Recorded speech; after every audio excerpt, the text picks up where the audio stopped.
Olá, amigos, nossas saudações cordiais. É com grande alegria que estamos aqui hoje para a nossa oitava noite do terceiro seminário As Mulheres do Evangelho, realizado pelo canal Lições de Amor. E hoje nós vamos receber a nossa querida amiga Rafaela Gazá, que vai nos falar sobre um tema muito interessante, a história de Tecla, a jovem fascinada, uma história constante em a obra Paulo Estevão, pelo Espírito Emmanuel, psicografia de Chico Xavier.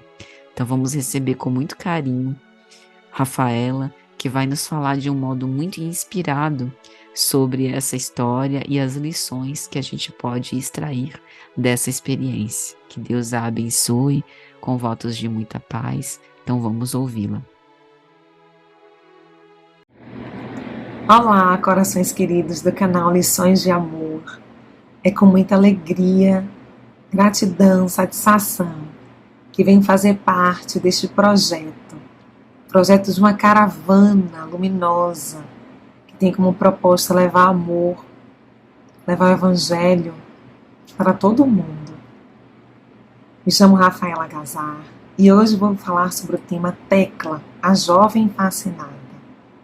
Teremos como base a obra Paulo Estevão, exatamente o capítulo 4, Primeiros Labores Apostólicos, da segunda parte, capítulo 4 da segunda parte. Teremos como biografia, além da obra Paulo Estevão, A Casa do Caminho e os Primeiros Cristãos, o Livro dos Espíritos, o Evangelho segundo o Espiritismo e o Livro dos Médiuns. Mas antes de iniciarmos a nossa fala, elevemos o nosso coração ao Pai Criador, pedindo inspiração, pedindo entendimento, pedindo a companhia e a assistência dos bons espíritos, em nome do amor, em nome do Mestre Jesus, que o próprio Mestre venha ter conosco, para que possamos compreender um pouco mais a sua mensagem, para que possamos com o coração aberto acolhê-la em nossa intimidade, para que pouco a pouco nós venhamos transformar as nossas ações segundo o Evangelho, que tem como proposta ressignificar os nossos passos, a nossa vida, os nossos pensamentos, as nossas palavras, de dentro para fora. Então, que o Mestre Jesus esteja conosco. Vamos iniciar falando do prefácio. O prefácio da obra Paulo Estevão, porque já no prefácio, Emmanuel nos convida a refletir sobre o ministério de Paulo, ao qual se refere como ministério divino, e nos alerta: quem estará no mundo sem o ministério de Deus? Os prefácios de Emmanuel são profundos e ali nos trazem grandes lições. Então, já no prefácio da obra Paulo Estevão, ele nos faz um questionamento: quem de nós está aqui no mundo sem o ministério de Deus? E nos diz Emmanuel que muita gente usa como justificativa, que não conhece a própria tarefa. Que alguns dizem que Paulo recebeu um apelo mais direto, mas todos nós, exceto os mais rudes, têm a sua convocação pessoal ao serviço do Cristo, seja em que esfera for, seja no lar, seja no ambiente do trabalho, seja aquela reforma íntima tão urgente, tão necessária, que vai proporcionar uma mudança em nossas ações, seja acolhendo um ente querido, seja, enfim, de diversas maneiras nós estamos convocados a trabalhar, seja na esfera social, na seara do Mestre Jesus. Então, a obra Paulo Estevão nos traz o relato de muitas vidas tocadas por Jesus, especialmente a vida de Saulo de Tarso, o apóstolo Paulo. Então, para a gente poder caminhar junto aos passos de Saulo, de Paulo, a gente precisa com o coração aberto, disposto, para que essa jornada também nos toque. A história de Tecla está narrada no capítulo 4, da segunda parte. Contudo, nós vamos começar falando de Saulo, de Paulo, de maneira muito breve, só para familiarizar, contextualizar aqueles que não conhecem a obra e a história. Então, Saulo nasceu na cidade de Tarso, teve educação judaica como base, formação grega, tinha cidadania romana, era um homem muito culto e profundamente conhecedor das leis. Desde já, Saulo já estava sendo preparado para o seu ministério. Ele ainda não sabia. Não chegou propriamente a conhecer Jesus enquanto Saulo, enquanto Paulo, conheceu na estrada de Damasco, em espírito, mas não conheceu Jesus enquanto encarnado. Quando conheceu o cristianismo e os homens do caminho, algo indignou Saulo, que era a diferença entre o que pregava a lei judaica e o evangelho anunciado por aqueles homens, que dizia que Jesus era o Messias. Como o Messias se rendeu numa cruz, morto como um qualquer, aquilo revoltava Saulo profundamente. E a proporção que essa antipatia crescia, Saulo começou a assumir uma crescente paixão, pois acreditava que ele estava defendendo Moisés com todo o coração. Ele assumiu um papel de algoz, de perseguidor, de verdugo do cristianismo nascente, fazendo tudo em nome da sua fé, dos princípios que defendia. Ele acreditava, de fato, que aquela história de evangelho, de cristianismo, não passava de uma mistificação. Não era verdade.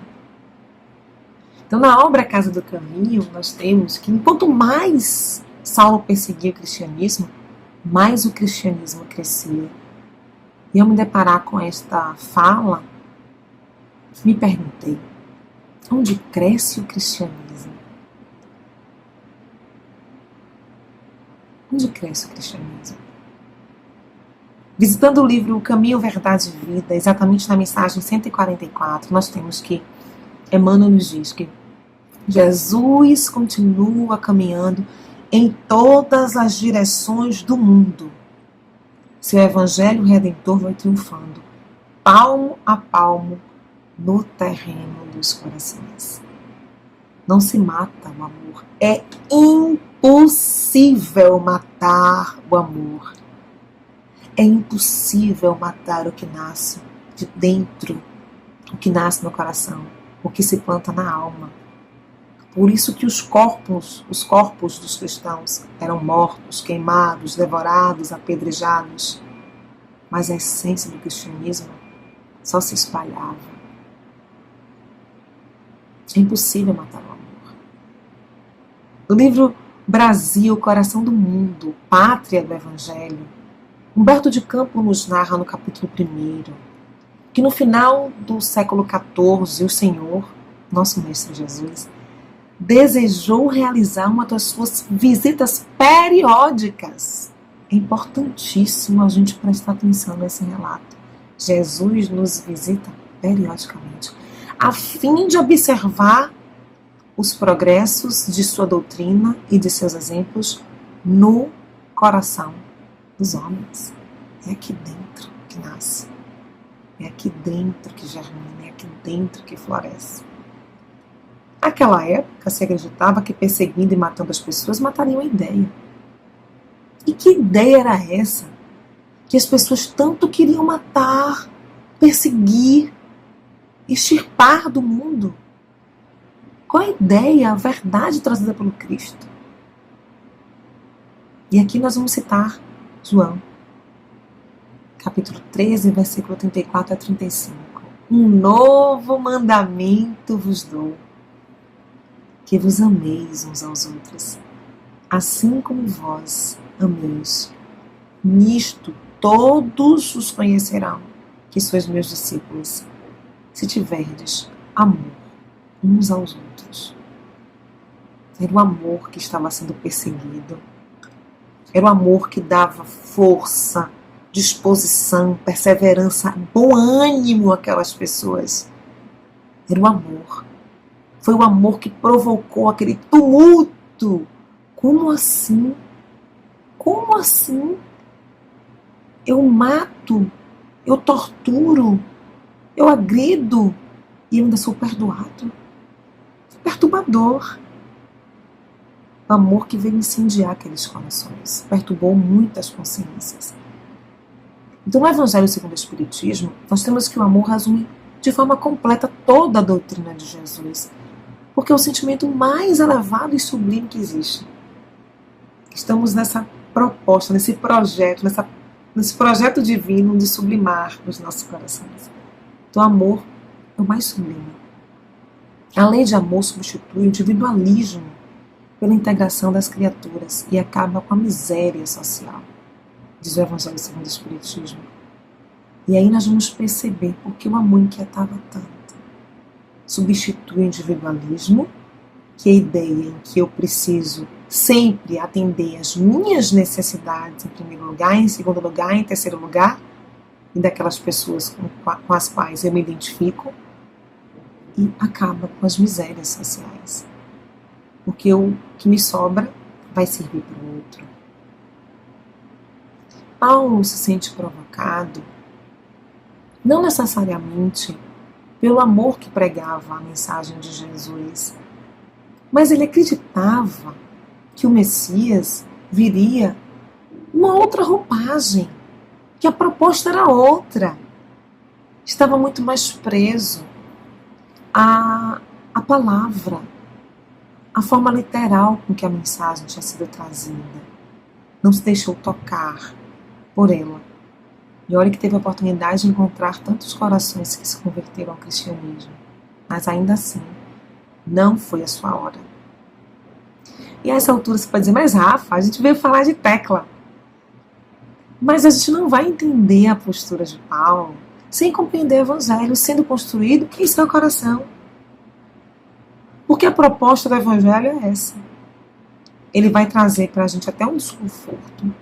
Vai nos convidar a desconstruir aqueles muros, aquelas certezas que construímos ao longo de tantas existências, para depois utilizar todo aquele material, aquela energia, para fazer com que a gente construa um reino de Deus dentro de nós.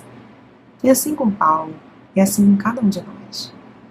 Então Jesus tinha a sua hora marcada, o seu encontro com Paulo, que aconteceu na estrada de Damasco. E com você? Comigo? Quando se deu esse encontro? De que forma esse encontro me transformou? Narra a obra Paulo Estevão o encontro de Jesus com Saulo. Saulo estava perseguindo Ananias. Estava indo ao encontro de Ananias, queria prendê-lo. E na estrada de Damasco, Jesus aparece luminoso para ele. Imagina o magnetismo de Jesus sem a limitação de um corpo físico. Imagina o que era não ver Jesus em espírito. E aquele fogo, aquele sol, aquela luz aparece diante de Saulo. E Saulo cega. Mas, na verdade, Saulo já estava cego. Porque já havia encontrado com Estevão, Abigail já vinha falado sobre o cristianismo. Tantos corações tocaram de alguma forma ele com a proposta de convidá-lo. Aquela raiva, aquela fúria que trazia nele, aquela energia tinha cegado, a cegueira só foi expressa no corpo físico. Ele deixou de ver temporariamente. Mas teve a oportunidade de reconhecer que diante dele existia um Senhor. Que pergunta: por que me persegue? Saulo, Saulo, por que me persegue? E naquele instante Saulo reconhece a sua pequenez, as suas fragilidades, as suas limitações. Pergunta quem é. E Jesus disse: ô Jesus, que queres que eu faça? E Jesus pede que Saulo se dirija a Damasco.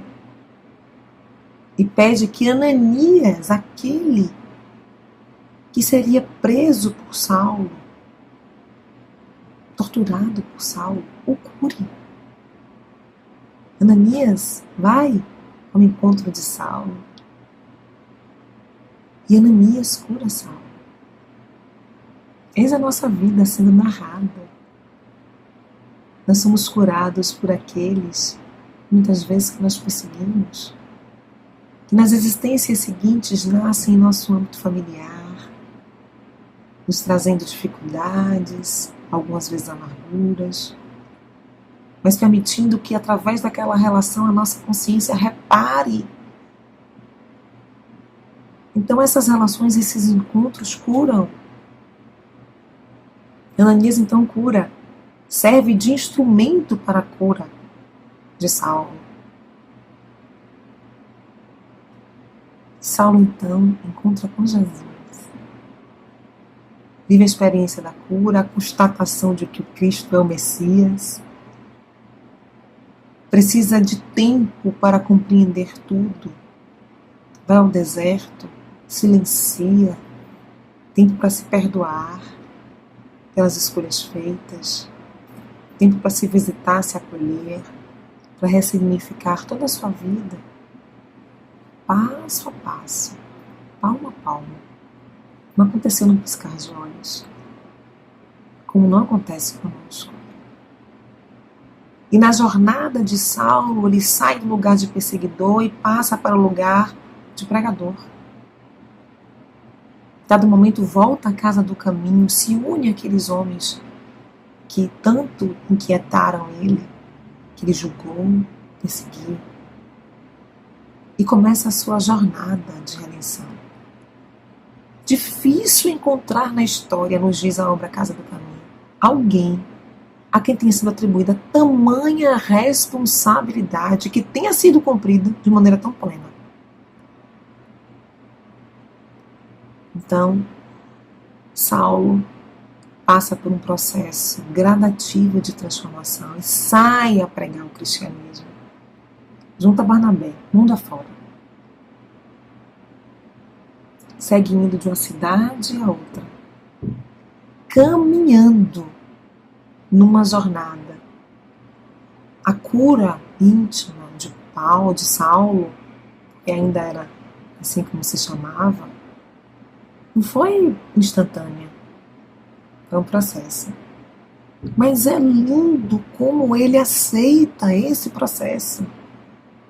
É lindo como ele permite ser curado, como ele reconhece os próprios equívocos, porque é isso que dá energia para a fala dele. É isso que permite que a fala dele toque outras pessoas. É o combustível de Paulo. É o desejo de reparar as suas faltas. É o amor que nasce no contato com aquele espírito grandioso. Então aquele encontro foi apenas o primeiro passo. Mas Jesus encontra com Saulo e Saulo encontra com Jesus todos os dias na alma. E é deste encontro que precisamos. Todos os dias encontrar Jesus na intimidade do nosso coração. E tenhamos coragem de desconstruir todos os muros que construímos. Coragem para erguer este reino, esse império inabalável com Jesus, que é o império do amor. Então Paulo e Barnabé chegam a Icônio, a cidade onde vive a jovem Tecla, e são recebidos com generosa hospitalidade. A palavra do apóstolo, impregnada de amor, de verdade, de sentimento, toca profundamente quem ouve. Então alcançavam tão grande público, especialmente os gentios, que eram chamados os não hebreus da época. E o povo gentil oferece um salão para que Paulo pudesse falar, ministrar os ensinamentos do Evangelho. Tamanha força, impacto que a palavra de Paulo tinha naqueles corações. Porque a palavra de Paulo nascia de um coração que estava aprendendo a se redimir, que estava aprendendo a se conhecer, a reconhecer as próprias fragilidades, se libertar das amarras da culpa, do poder, dos interesses pessoais. Ele estava disposto, corajosamente disposto a deixar Jesus agir dentro dele. Corajosamente disposto a deixar Jesus agir dentro dele. E esta coragem incendiava a sua fala de amor, incendiava o seu olhar, incendiava as pessoas com esperança, iluminava os passos, aquecia as almas sofredoras. Então, o poder da fala de Paulo, o magnetismo que ele tinha, a energia, que era o magnetismo, era a mesma energia utilizada antes para perseguir, mas que ele ressignificou. Ele passou a utilizar para agregar, para acolher, para orientar e para amar. Mesma energia. Ele vai transmutando. Ele vai dominando a si mesmo. E vai deixando Jesus à vontade. Mostrando através do Evangelho o caminho a seguir. Sentindo a mensagem em sua intimidade. É diferente de pregar. É diferente de simplesmente conhecer profundamente as leis, como conhecia as leis de Moisés. Era sentir. Sentir-se pertencente a Jesus. Era se sentir tocado pelo amor. Paulo estava disposto a percorrer o caminho que fosse preciso para que seu coração estivesse profundamente, completamente desamarrado e liberto, entregue ao Cristo. Então, na cidade de Icônio, reside então uma jovem chamada Tecla, órfã de pai, estava noiva e que ouvia as pregações de Paulo diariamente, ia ao salão em busca de novos ensinamentos, envolvida com as promessas do Cristo e sentindo-se extremamente apaixonada pela figura empolgante do orador. Lamentavelmente, Tecla se deixa fascinar, abandonando o trabalho e os deveres de noiva.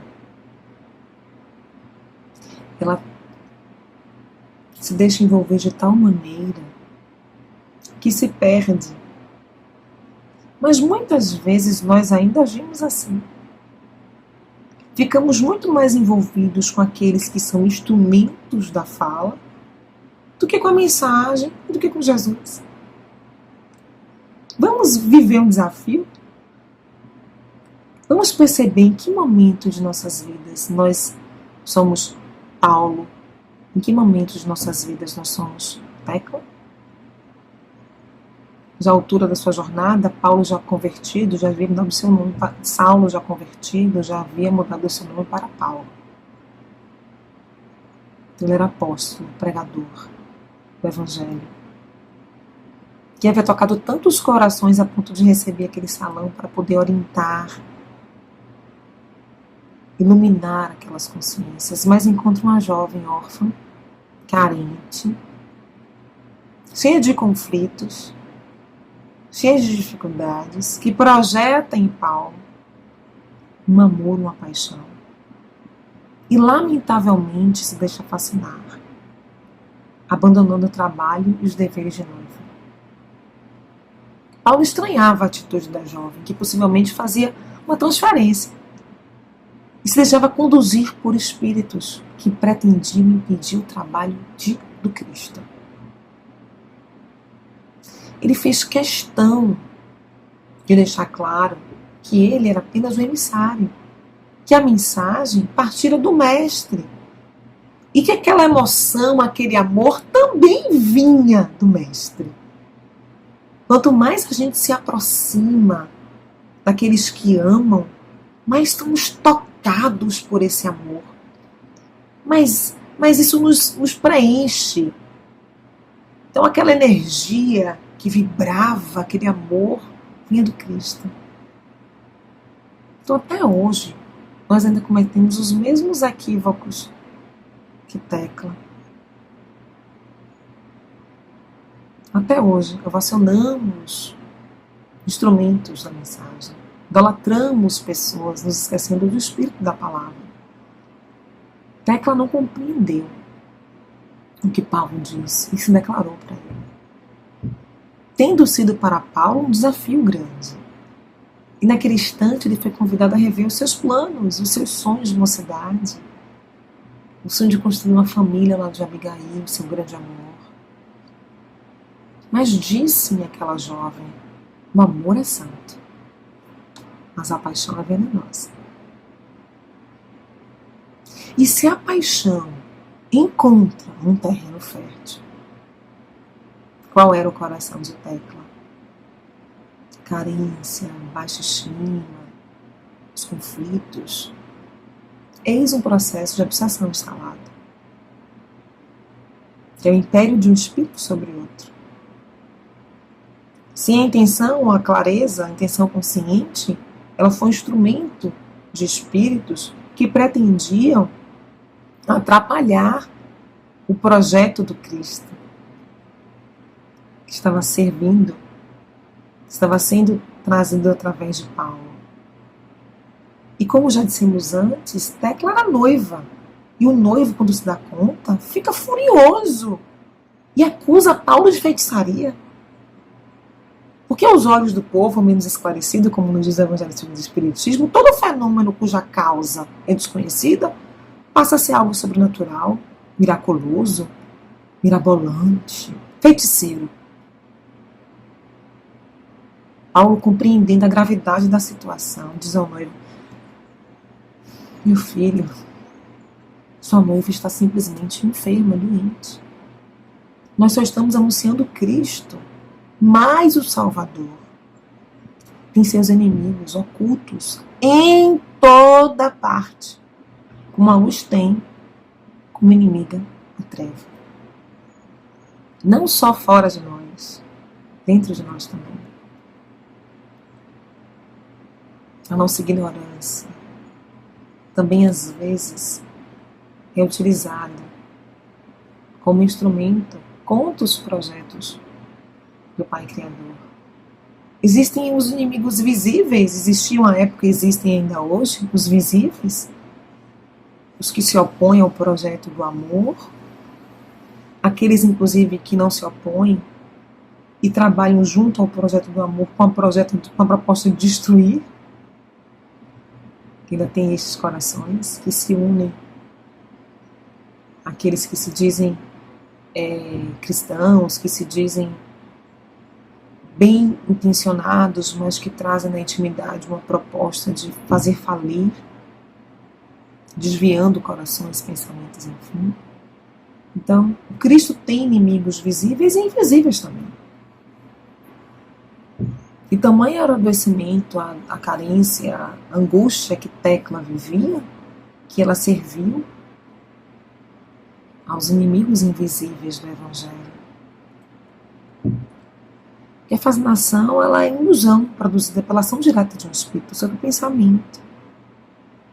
Então, fizeram acreditar que de fato ela estava apaixonada por ele, quando na verdade a sua alma havia sido tocada pela emoção, pela energia da emoção. Então Tecla passa a ser, nas mãos dos inimigos do Cristo, um instrumento de difamação de Paulo. A carência, as fragilidades morais foram um solo fértil para o assédio produzido pelos inimigos do bem, que pretendiam tentar Paulo e criar grandes problemas. Os parentes de Tecla consideraram um traje, um absurdo. E valendo-se desse pretexto, acionaram as autoridades. Na mesma noite, Paulo foi preso. Esse encontro de Tecla e Paulo, vamos pensar um pouquinho sobre ele, porque também fala sobre nós, que oscilamos, ora Tecla, ora Paulo. Porque se prestarmos atenção, algumas vezes também servimos de instrumento àqueles que se opõem ao Evangelho, no mundo, às vezes está aqui na nossa sombra, que insiste em manter as nossas ações, validando os nossos interesses pessoais. Quando a gente renuncia o apoio ao próximo, quando a gente nos opomos à conciliação. Não vou fazer isso não. Fulano não, fulano não merece meu perdão não. Quando agimos assim, estamos pregando o evangelho, como Paulo fazia, fazendo crescer na intimidade, ou estamos nos opondo a ele? Então, ora o obstáculo, instrumento da nossa sombra, da sombra dos outros, ora a ferramenta do Cristo. Eis o que somos. O mal que às vezes não desejamos fazer, fazemos. O bem que desejamos ainda não damos conta de fazer. Então, quando nos tornamos instrumentos de impedimento da propagação do Evangelho? Quando? Quando as nossas ações vão no sentido contrário das nossas palavras. Quando desejamos fazer uma coisa, mas o nosso coração vai para outro caminho. Então, Emmanuel nos convida no livro Pão Nosso a corrigir, quando for possível, relativamente aos erros, os nossos erros. Porque essa transformação ela é de fato gradativa. Mas é preciso atenção, autoconhecimento. O que eu estou sentindo? Faltou a tecla. O que eu estou sentindo? Autodomínio, autoconhecimento. Autoamor. E muitas vezes nos falta isso também. E é preciso reformar-se, é preciso conhecer-se melhor, é preciso se perceber, é preciso utilizar energia para se transformar, para que não sejamos nós também instrumentos da sombra em nossas próprias vidas e na vida do outro. Quando fugimos das nossas responsabilidades, respondendo àquela questão de Emmanuel lá no prefácio, do nosso ministério, também estamos de alguma forma negligenciando o testemunho do Evangelho em nossas vidas. No mundo. Então Paulo é acusado de feitiçaria. Foi preso por 5 dias, pois já havia curado um mendigo em praça pública. As pessoas estavam entusiasmadas com a sua fala e de repente uma jovem seduzida por um homem, assim foi a interpretação das pessoas à época, e o noivo o acusa de feitiçaria. Então Paulo foi preso e castigado por 5 dias. E após sair da prisão, junto aos companheiros que trabalhavam este projeto de amor, espalhando lições de amor, naquela época, pensou e decidiu sair da cidade. Seria melhor se afastar de Tecla. Ele trazia um risco, porque Tecla, se fosse vista mais uma vez junto a Paulo, poderia ser punida com a fogueira, já que ela tinha um compromisso assumido. Então, para não pôr em risco a vida de Tecla, Paulo decide sair, seguir com Barnabé na propagação do Evangelho. Essa experiência, esse encontro, nos traz valiosa reflexão, aprendizado. Muitas vezes nós fazemos a leitura de uma obra quase que desapercebidos da mensagem. Se tivermos o prazer e a oportunidade de fazermos uma leitura pela segunda vez, vamos perceber e notar coisas que não tínhamos notado na leitura anterior. E eis aqui uma proposta, que a gente visite essa obra não somente uma vez, 2, 3 por 3, parte por parte, capítulo por capítulo, porque a vida de Paulo e a sua experiência com Cristo é muito grande, tem muito a nos ensinar. Então, olha agora para dentro da gente, olha para dentro de você. encontra em você as dores, as angústias, as carências. Agora traz Jesus para perto.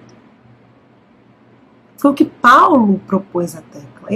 Você está tocada pela mensagem, mas a mensagem é do Mestre. Esse amor direciona ele. Traz Jesus para perto,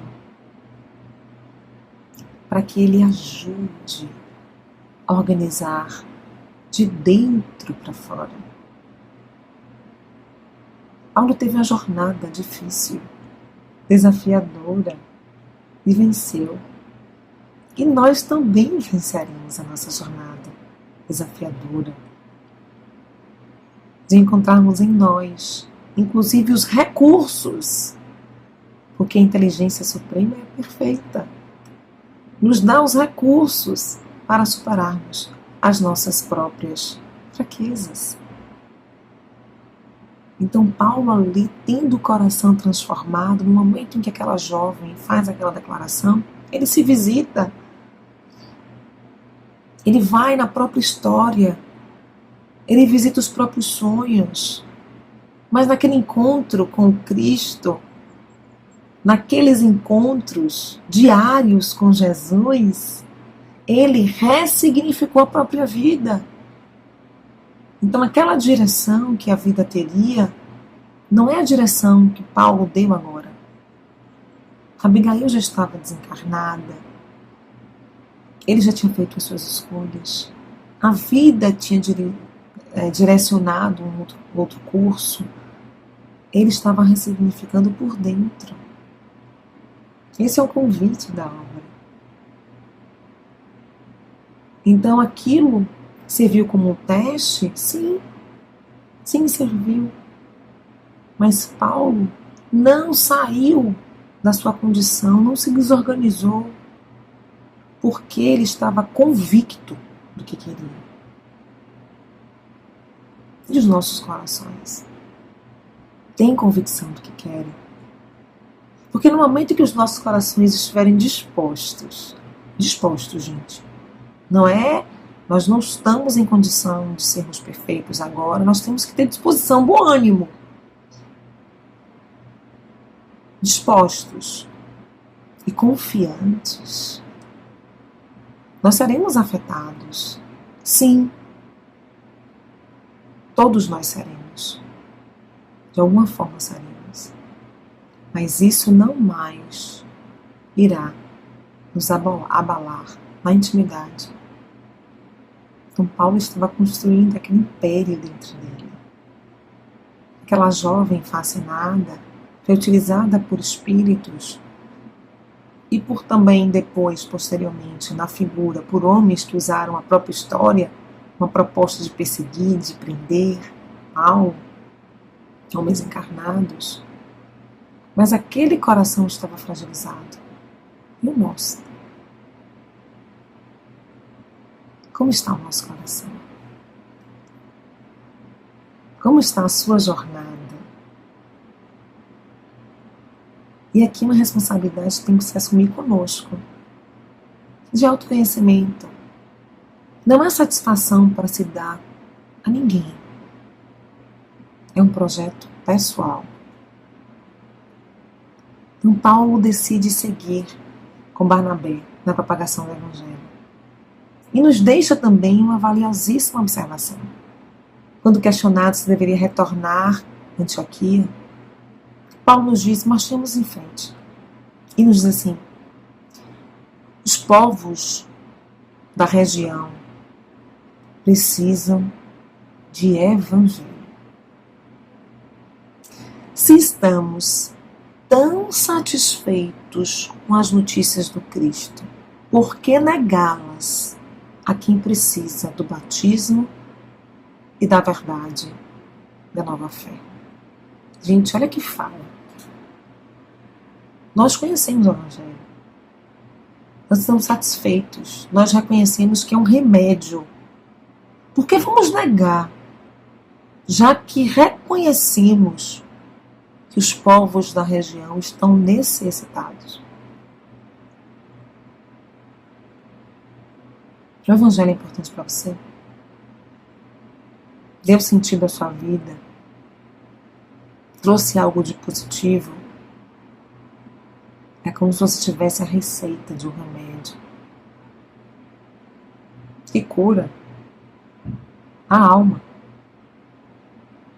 Então não guarda para você, não. Compartilha. Através de um sorriso, através de uma mensagem otimista, através de um abraço, através de um alimento. Dá o seu testemunho. Porque o mundo hoje precisa de você. Porque o seu ministério, a parte que cabe a você, é importantíssima. Então, da forma que você souber, o talento que lhe foi atribuído pelo Pai, compartilhe. Aquece o coração de alguém. Fala de Jesus. Fala de Jesus falando de Jesus. Fala de Jesus sem precisar citar o seu nome, mas fala. Mas prega. Mas vai. Dá a sua contribuição.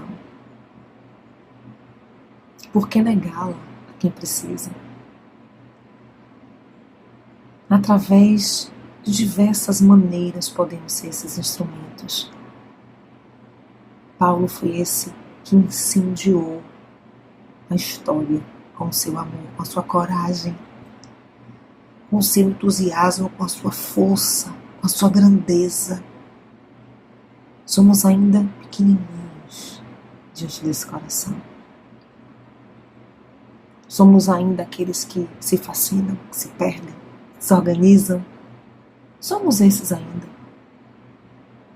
Somos aqueles que começam pouco a pouco a acordar, a despertar do sono profundo. Mas o que quer que a gente faça agora, acende a chama do Cristo no mundo. Acende essa chama. E quando, ainda no capítulo, Paulo nos convida a refletir, quando recebemos muitos favores, precisamos pensar nos muitos testemunhos. E aí pensa mais uma vez em tua vida. Quantos favores? Quanto recebeu? Quanto pode ofertar? Quantas oportunidades teve que outros não tiveram? Seja tendo sido acolhida numa família saudável, unida, amorosa. Seja através dos recursos, da possibilidade do estudo, do entendimento, do uso da razão, do encontro com a doutrina. Ama. Quando Saulo abriu mão de estar ali para não comprometer aquela jovem, ele amou aquela jovem. A vontade dele era ficar, mas quando soube que a sua presença poderia trazer algum mal àquela jovem, ele diz: eu vou seguir. Ama. Dentro das suas possibilidades, ama. Ensina aqueles através da sua condição. Quantos avós ensinam aos seus netos a oração, a fé? Quantos pais? Quantos amigos colaboram nas dores dos amigos? Parece pequeno, mas isso é como se nós estivéssemos segurando uma chama do Evangelho. Insistentemente no mundo. Não importa quantos corações serão tocados, o importante é que eles serão. E quem vai transformar não somos nós, é o Cristo. Quem vai encontrar com Tecla e transformá-la e sarar as suas carências, as suas dores, é o Cristo. Quem vai tocar cada coração que se opõe à mensagem de Deus é Jesus, porque nenhuma das ovelhas se perderão. É Ele. A nós cabe esse ofício de manter a nossa chama pequenina acesa, de sermos luzes em nossos lares, no ambiente onde estamos, de perseverar na transformação dos nossos corações, porque a luz é dele, é Ele. Então abre a porta do coração, deixa ele entrar, deixa ele vasculhar, aprende com ele sobre você mesmo, sem medo. Examina a tua alma com o Cristo, porque Ele é a consciência que pode te guiar. Todas as outras que pisaram o planeta estão em evolução. Ele já alcançou a perfeição. Então Ele tem poder moral para nos guiar. Vamos, sem menor vergonha, abrir as portas e deixar Ele nos transformar. Sem medo, sem receio, sem vergonha. Porque cabe ao Cristo fazer isto junto a nós. O Pai o convocou para isso. E Ele está pacientemente nos esperando, de braços abertos. Passo a passo, palmo a palmo, um coração por vez. Uma coisa importante: o seu coração para Jesus tem o mesmo valor que o coração de Paulo tem. O mesmo valor. Quando Jesus encontrou com Paulo na estrada de Damasco, com Saulo, desculpem, ele já enxergou Paulo que habitava nele. Neste encontro que o Cristo está tendo conosco, está vendo o que os nossos olhos não veem. Então, se Ele e o Pai são um só, do que você tem medo? Do que você tem medo? O que lhe falta para dar as mãos ao Mestre e seguir nessa jornada? Que o Cristo amado nos abençoe, nos guie nesse caminhar, nos permita todos os dias encontrá-lo, para que Ele possa, pouco a pouco, construir o seu reino dentro de nós. Que a paz de Jesus esteja com todos. Obrigada ao canal pela oportunidade. Espero que essa mensagem venha trazer para os nossos corações acalento, entusiasmo, esperança, alegria e fé. Muita paz. Que maravilha, não é, meus amigos? As reflexões propostas por Rafaela nessa noite, que Deus sempre a abençoe, a encoraje, a ilumine e a envolva com a sua santa e divina paz, para que ela continue trabalhando, semeando na vinha do Senhor e que inspire outros corações. Agradecemos a presença de todos nessa noite. Desde já convidamos vocês também para a nossa penúltima apresentação, amanhã, no 9º dia, quinta-feira, dia 29 de dezembro de 2022, quando a nossa amiga Dária Lins vai nos falar sobre Célia Lúcius, a abnegada. Essa história de coragem, de piedade, sobretudo de compaixão imensa. Aguardamos vocês. Para finalizar, vamos ler uma mensagem da obra Vida Feliz, Pelo espírito Joana de Ângeles, psicografia de Divaldo Franco. Ser sábio, investindo no futuro. O que ora te acontece resulta do passado que não podes remediar. Mas aquilo que irá suceder depende do que realizes a partir de hoje. Enquanto recolhes efeitos de ações passadas, estás atuando para consequências futuras. Conforme semeares, assim colherás. A tua fatalidade é o bem. Como atingi-lo será opção tua, mediante ação rápida ou retardada e contramarchas. Ninguém está fadado ao sofrimento. Esse é o resultado da escolha errada. Investe no amanhã e serás feliz desde hoje. Senhor Jesus, nós te agradecemos pelo teu amor, por tua bondade, por tua misericórdia de sempre. Envolve-nos com a tua santa e divina paz e dai-nos o estímulo necessário para continuarmos perseverantes até o fim. Que assim seja. Um grande abraço, gente. Até amanhã, se Deus quiser.